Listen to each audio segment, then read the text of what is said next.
Demo mahasiswa kemarin itu ideologi lu banget dah. Demikian komentar sahabat saya, seorang idealis, pemikir, gila baca, alumni ITB, garis lurus. Salah satu protes kerasnya adalah ketika dunia politik saat ini saling rebutan masjid dan rebutan pengaruh di kampus. Menganggap dunia politik dalam negeri menjadi sangat kampungan, baik juara bertahan maupun yang ingin menjadi penguasa. Atas nama kepercayaan apapun, politikkah, agamakah, baginya masjid dan kampus harus steril. Sementara saya idealis di sisi satu lagi. Saya sangat anti dengan kapitalis kanan dan saya anti sosialis kiri ala negara komunis. Coba bayangkan dengan anti kapitalis, artinya ideologi saya adalah anti Wall Street. Dengan sosialis kiri, artinya saya anti hegemoni Cina. Saya ini sangat swasta orientasinya, tapi tidak kapitalis. UKM center banget. Saya pasti anti hegemoni yang dibangun selama 70 tahun terakhir oleh Amerika dan deep state-nya. Maka ketika salah seorang petinggi partai pendukung pemerintah saat ini bilang si Sontoloyo ini miring ke kanan, saya nggak tanggepi. Lah wong dia nggak paham maksudnya saya. Bagi sahabat saya, gerakan mahasiswa itu sama dengan gerakan jaket kuning yang sempat mendunia beberapa bulan lalu. Apa itu gerakan jaket kuning? Yellow Vest adalah gerakan anti Macron, presiden Prancis yang muda yang dulu dipilih karena idealismenya untuk melawan hegemoni kapitalis. Ternyata begitu menjabat juga condong ke kapitalis lagi, condong ke orang kaya dan tetap merangkul aliran lama yaitu kapitalis. Marahlah pendukungnya yang mencap Macron pelacur politik. Di Davos Summit kemarin juga ditekan lagi para kapitalis dan para bilioner oleh kaum Yellow Vest ini. Bahkan kami tadi diskusi baru saja ini berani memutuskan dan menyimpulkan bahwa gerakan Yellow Vest ini bisa mengarah ke revolusi Prancis II yang akan menjadi gerakan mendunia tahun-tahun mendatang. Prinsip dasar gerakan jaket kuning ini adalah anti orang kaya menguasai kekuasaan atau menguasai pemerintahan, atau bahasa lainnya plutokrasi, sehingga rakyat hanya dibuat sebagai objek saja, bukan subjek. Persis seperti hegemoni saat ini yang dilakukan oleh BUMN Indonesia yang miring ke Cina, membuat rakyat jadi objek. Itu pendapat saya loh. Kalau di neraca pembukuan saat ini, versi BUMN itu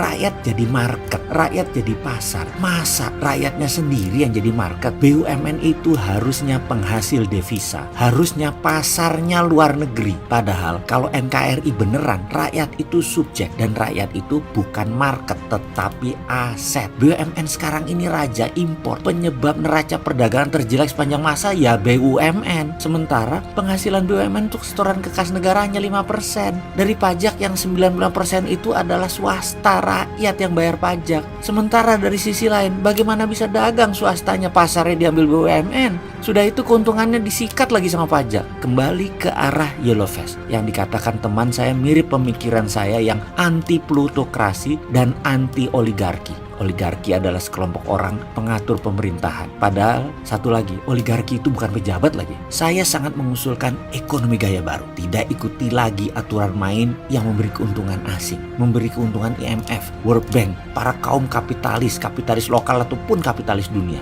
Juga state enterprise milik negara lain. Jangan dikasih peluang untung state enterprise milik negara lain tersebut. Kita ini Indonesia. Kita ini menang sumber daya alam. Kita ini menang bahan baku. Kita menang posisi geografi. Sayangnya kita kalah sistem. Gak mikir sih.